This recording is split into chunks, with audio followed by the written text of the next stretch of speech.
Good afternoon, East Hampton and community. Well, it's a pleasure to be back here at the LTV studio. Thank you for having us. Today, we have a very special guest with us, Allan Zola Kronzek. Allan is a magician, he's an educator, and he's an author. And he's written several books, which we're going to take a look at, including The Secrets of Alcazar, a source for young, aspiring magicians. We have The Sorcerer's Companion, the magical world behind the Harry Potter series. And then we have 52 ways to cheat at poker, and maybe more. And lastly, Allan's newest book, Grandpa Magic. So let's meet this delightful, enchanting, and talented man, Allan. Hi, Sandra. Hi there.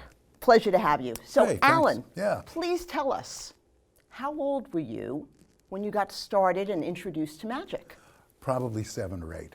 I don't really remember exactly. I remember the magic set. I got a magic set from my parents as a gift. And what was the name of it? The Misto Magic Set, A.C. Gilbert Misto Magic Set. And what did the magic set include? Some trick cards, some an instruction booklet, a little ball and vase trick, which is standard in kids' magic kits, where a ball disappears and it comes back. What else? A couple of puzzles, a magic wand. Of course, a magic wand. Some very cool secrets. So I got hooked right away. I love the methods, the secrets, the idea of performing, the idea of having powers, you know. So as a young adult, did you perform? As a young adult? Yes, you in know, your teens? Yeah, but I was mainly doing kids' shows. You know, that's a standard procedure for kids who get interested in magic. You learn a few tricks. If you're lucky, you go to a magic shop. If you're really lucky, your dad spends some money. You buy apparatus, you practice, you go to, you advertise yourself as doing kids' birthday parties. And that's what I did. Okay. You know, and at that point, being a magician was more about me. Look at me doing these wonderful things. Being out in the limelight and look what I can do. Yeah, where later it transitioned into a much more interactive thing that it's about you. It's about the audience. It's about the people who you are dealing with that you want to give a certain experience to. I know you had several mentors along the way. Could you tell us about who inspired you? Well, first as a teenager, I grew up in Pittsburgh, and there's a large organization called the International Brotherhood of Magicians, which I joined as a junior member, and there were a couple of people there who took me under their wing, you know, and they showed me things. One was a professor at the University of Pittsburgh. Yes. The other one was a dentist. And these gentlemen did this on the side. The dentist did some magic Sure, on the side. and the other was an electrician. Okay, And so, that's great. but they all, you know, they showed me stuff, and they took me to my first magic convention. And then years later, for a while I lost, it's not that I lost my interest, but I went to college. I started pursuing a career and chasing girls and getting married, and I wasn't doing much magic till I moved out to Sag Harbor. And that was some 50 years ago. And that led you into writing. I had developed a sort of career as a freelance writer. Yes. And began getting back into magic again. And that's when the first magic book came about. Some friends, new friends from out here. One was a literary agent, and she said, you know, you want to write about magic for Cricket? I know Cricket magazine. Why don't you do some articles for Cricket? So I said, sure, sounds like a great idea.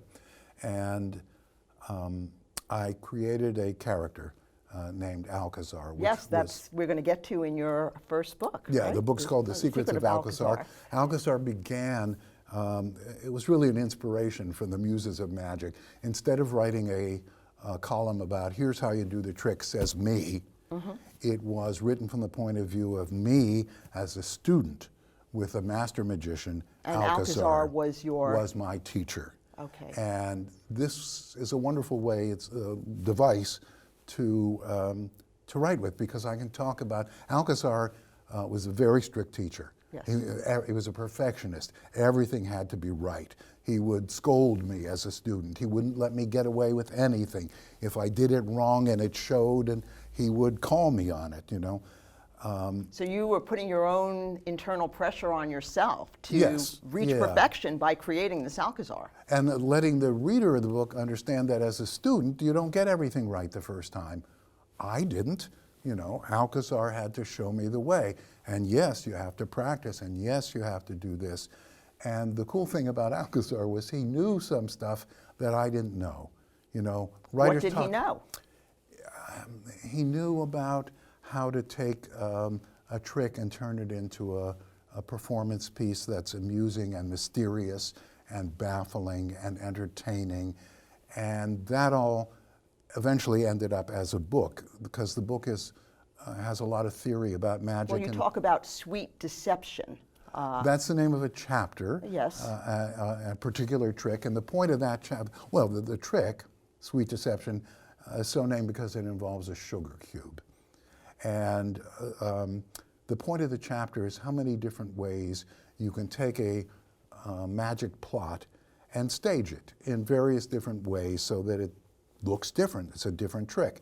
And in Sweet Deception, somebody, you for example, would write your initial or draw a symbol on a sugar cube or a number, some secret thing. Yes. And you drop it into a glass of water, and in this particular presentation, a seance occurs. And people around the table hold their hands, and you hold your hand above the glass, and the symbol that you drew on that sugar cube mysteriously appears on your palm. Well, I'm not going to ask you how that happens. Well, just read it. That's right. And But- patter. You but- talk about patter. What yeah. is patter? Patter is what you say. It's, I don't like the term, but that's, and I wouldn't use it if I was writing that book again. Script is a better word Or for it. performance? Well, it's what you plan to say when you're doing the trick. You know, you don't want to make it up on the spot. You want to have what's called a presentation, to give it a form, to make it be about something. A very simple trick needs to be about something. So that's what the presentation aspect is, making it be about something. So Sweet Deception was about a seance, but there are lots of different ways you can do that trick. Wonderful. And many other tricks. Let's move on to The Sorcerer's Companion. Now, this book sold over did a sell. million copies worldwide and translated into 14 languages. Yes. I know you collaborated with your daughter Elizabeth on it. Right. Were you a Harry Potter fan? How did this collaboration come to be? This is a completely different kind of magic, of course.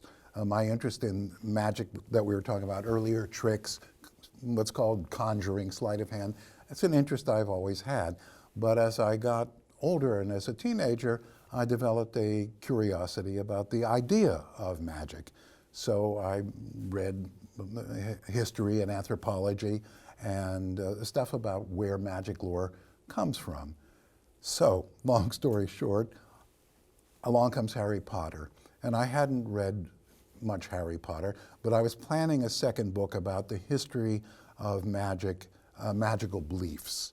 That was going to be for middle schools. That was my idea, because Alcazar was a big kids' library, school library, big seller. I thought, I'll do this. And now comes Harry Potter, and I read Harry Potter books, and lo and behold, J.K. Rowling based all of the stuff that's going on at Hogwarts on what's called the Western magical tradition. That is, magical beliefs and practices and myths and folklore that developed beginning around ancient Egypt, the Middle East, Persia, Greece, Rome. That's where all of Harry's Hogwarts stuff comes from. Curses, spells, potions, arithmancy, magical creatures, you know. Allan, could I ask you, was there anything that you, in your research, learned that really intrigued you in? There's, I know actually, there's got to be tons, tons, there's but tons anything and stuff. specifically that pops up in your mind? An odd thing that I learned that I didn't expect. I was writing the chapter on the entry on a hippogriff. The book, by the way, is alphabetical. It's an encyclopedia, a reader's guide that will tell you the origins of where everything comes from. So Buckbeak happens to be a Hagrid's pet? yeah, and a winged horse that it really comes from the legend of Charlemagne. Yes. But Buckbeak in Harry Potter gets put on trial and has to be rescued by Hermione and Ron. Because animals were put on trial. That's what I discovered, that in the Middle Ages there were actual court trials for animals. That's donkeys, fascinating. pigs, even locusts would be on trial in absentia for destroying the crops. And there are historical records and documents of these trials, and they were taken very seriously. So that's just a sidebar. The book has many cool sidebars and many cool illustrations from that era. Allan, I'm going to move on to 52 ways to cheat at poker, just because I want to make sure that we get some magic in. And, Okay, we'll have time for that. So yeah. 52 ways to cheat at poker. Yes. Well, Talk to me about that. It has a subtitle, which is, how to catch them and prevent them and, protect yourself from these 52 methods. I wrote this book when poker was really, really hot. It was on television all the time, and there hadn't been a recent book that exposed the methods of poker cheats. So that was part of my idea in writing the book. I just thought the title was cool. I agree. It's very cool. It was cool. a cool title. Definitely and catchy. there are 52 different methods in here. But for me, the subject matter of that book it's really all about the trickster imagination and deception. The art of deception, or the psychology of deception, as you mention in your book. The whole area. I mean, the trickster brain is really about creativity and problem solving. Yes. And in this is just one subject that one applies this kind of thinking to: how to get away with murder in a poker game, how to do things that people can't see. This is of interest to magicians, particularly when you're working with a deck of cards, which you are in poker games, and in magic, likewise. A lot of sleight of hand is practiced with a deck of cards. You can do hours and hours of really cool stuff with a deck of cards. Great. And a lot of that technique came from card cheats. They're the ones who invented how you deal from the bottom, how you Just do cutting the second cards, shuffling the cards. false shuffling the Shuffling cards, cards, yes. false cutting the cards, and most importantly, from a magical point of view, how to make it look like you're not doing anything. That's right. You know, Well, you're going to show us very soon, because we're going to now move on to Grandpa Magic, your latest book, Okay. which is very exciting. And I see that there's a napkin there. Yes. What are you going to do with that napkin? The napkin, I'll show you what I'm going to do with this napkin. Okay, I'd like to see I'm it. going to place it on my hand like this, and I'm going to try to transform it into a hand puppet, namely Bonnie the bunny. Oh, how And by cute, doing so, oh, you think Bonnie. she's cute. Can I pet her? Bonnie, can she pet? Can she pet you? Oh, yes. She likes you to stroke her ears. Oh, she likes that. Oh, She she's likes so it. cute. Yeah, you want to feed her? You have anything you want to? Yes, certainly. There you go. Oh, wow. Yeah, yeah. Oh, she likes to eat. She likes to eat. Now, if you do this for a toddler, the toddler will be enchanted and take the bunny as being real. A Yes. 3-year-old or 2-year-old is very amazed by this. But Bonnie is not real. I'm sorry, you're not real. Oh. But Bonnie's like an example of one of the many things you can do at the dinner table to get the kids off the phone, to engage. I'm going to put you aside for a second, okay? Bonnie's going to go to sleep. fine. Bye, Bonnie. Bye, Bonnie. Bye, Bonnie.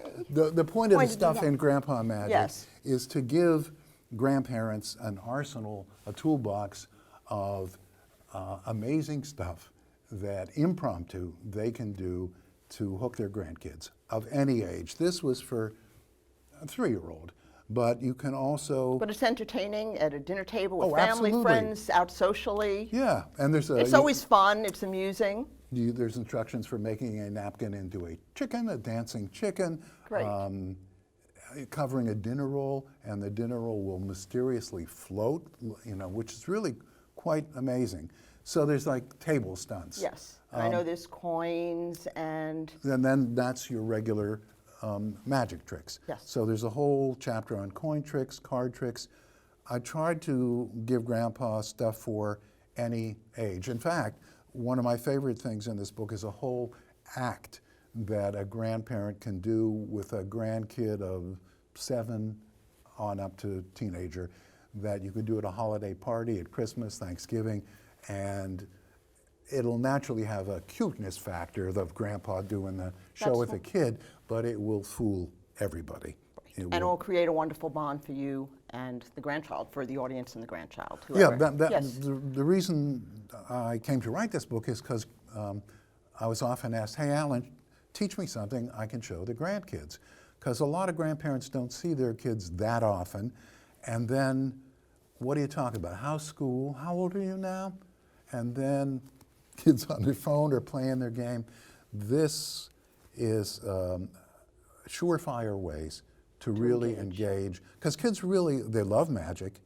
And my experience with people who've used the book is that Grandpa loves magic too. Once you start learning the material, it's like learning a new thing, and it's very engaging. And I meet a lot of grandparents, because I've done library shows on this and stuff, who liked magic as a kid. They had a magic set, and then it went away, and they haven't done it since. And now here it is again, and they love it. Wonderful. So that's Allan, the point. I know that you have someone else here with us. His name is Ronnie. Ronnie, yes. Who is Ronnie?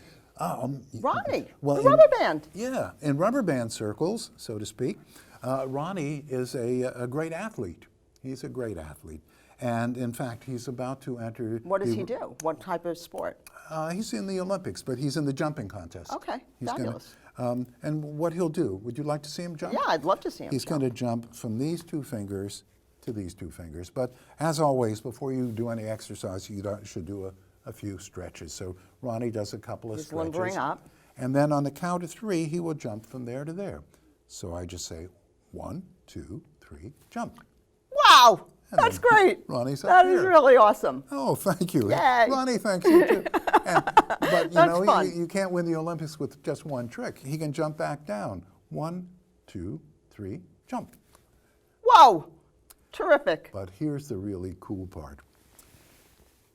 You're required to jump over a fence. Now, this is going to be the fence, this red rubber band. So you can see Ronnie's really trapped there. As long as he stretches and gets ready, and this is really tough, from here to there, over the fence, 1, 2, 3, jump. Holy cow. Wow. Wow. Spectacular. Spectacular. And you can give Ronnie a round of applause. Yay, Ronnie. Ronnie. Yeah. Super duper. Ooh, oh, Ronnie's injured. Oh, I'm sorry, sure Ronnie. He'll get fixed later. We'll fix him later. Here. Oh, poor guy. That's great. So, Allan, we're going to move on to, you have a card trick for us. Oh, yes, yes. And this is a piece of card magic that I would like everybody watching this to participate. So you need a deck of cards. It doesn't have to be a complete deck. If you're at home with another person, or because we're in the COVID thing as we tape this thing, you can divide the deck between 2 or 3 people, and everybody can participate and do this. So here's a red deck, here's a blue deck. Which do you want? Blue is great. So you can take them out of the box. We don't need the box. And everybody at home, just get your deck of cards. And if you want to mix them up a little, that's okay. It doesn't really matter. Okay. Got it? Got it. I'm going to demonstrate. Now look at that. I'm going to, just to make sure. Sure. You can't be too careful. There I'm we going to go. demonstrate what is to be done, and you follow my instructions, and you at home I'll try. I'll do the certainly same try. thing. Okay, it's pretty simple, but it requires a magic word, and the magic word in this case is your name, for you. For me, the magic word is my name.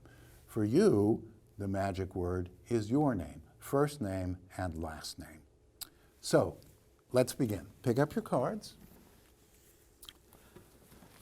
The first thing I'm going to do is spell my first name. And for every letter, I'm going to deal one card face down. So I'm going to spell Allan, A-L-L-A-N. And you would spell Sandra. S-A-N-D-R-A. Good. Now we're going to repeat this, except spell your last name. So my last name is Kronzek, which I'm going to spell here.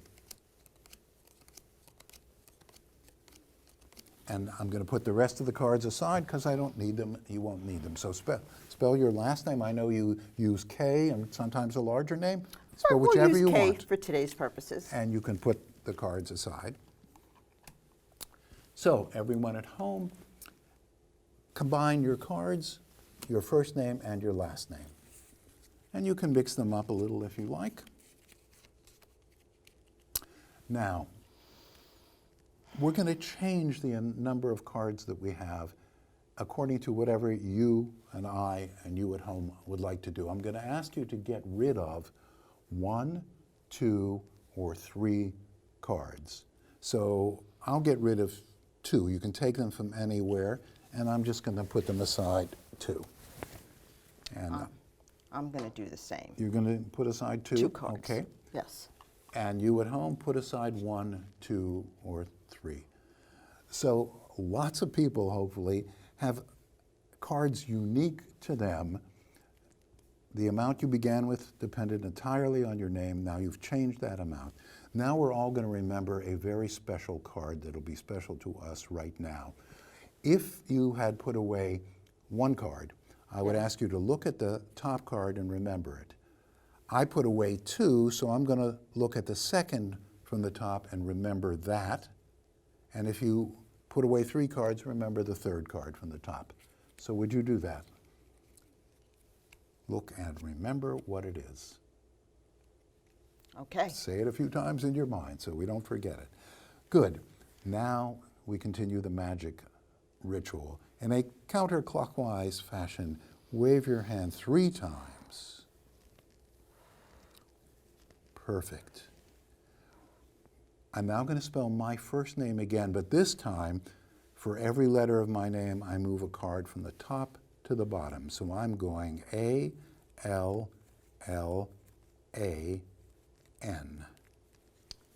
S-A-N-D-R-A.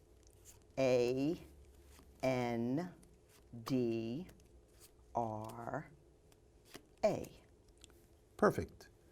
Now I'm going to spell my last name, except this time I'm going to deal cards onto the table as before. K-R-O-N-Z-E-K. I have some cards left over. I'm going to put them aside. Would you spell? K. Ah, yes, just K. Put the rest of the cards aside. The reason I chose this particular trick, and I shouldn't even call it a trick, because there's no misdirection, there's no sleight of hand. It's more a mystery. And if you like mysteries, or you like to be amazed, this would be the time. My card was the 5 of Hearts. Super. Your card? 6 of Clubs. 6 of Clubs. You at home? Turn over that card. Ah, I can hear them. Yay! Woohoo! Super duper. That was amazing, Allan. That was And great. you know, some people will say, "Oh, that must be a mathematical trick," but I defy anybody to find the mathematics in this. It's a random number of cards based on your name. You throw away whatever you want to throw away. It's a great trick. Also, using everybody's name makes it Yeah, fun and it's very personal and accent. a Yeah. wonderful thing. So I'm going to ask you, Allan, we have about 2 minutes left. Super. Tell me, in your words, what does magic mean? That's an impossible question, Sandra. What does magic mean? Because it has so many different meanings, and I'm interested in so many of those meanings. But as the performance art, I love to teach it. I love to perform it. For years and years, I used magic as a teaching tool in schools. And here at the Ross School, Well, in East Hampton and around the world. At Ross Camp. Yes. This time here, last year, I was busy teaching at Ross Camp. But I developed educational programs that I've done, thousands of shows in middle schools mainly. One about the history of magic as a performing art, starting in ancient Greece and showing how the art evolved and how the perception of the art evolved over a period of couple of thousand years. And a second program which uses magic to talk about scientific method and how you know stuff. So it's really... And you combine those two factors, if you will. Yeah, you show the kids, particularly 5th and 6th grade, that you really can't believe what you see all the time. That certainty is not as simple as it seems. That thinking you know what is going on, that is not as simple as it seems. Well, that relates to real life as well, of jumping course. to conclusions, something we all do. So the analogy is magic, a magician shows you the false and hides the real. And there's an analog in science in that science is concerned with the appearance of things and then seeing behind the appearance of things, what causes things. Thank you, Allan. A pleasure having you. Wonderful. Thanks Wonderful to be thank here. you. Thank you.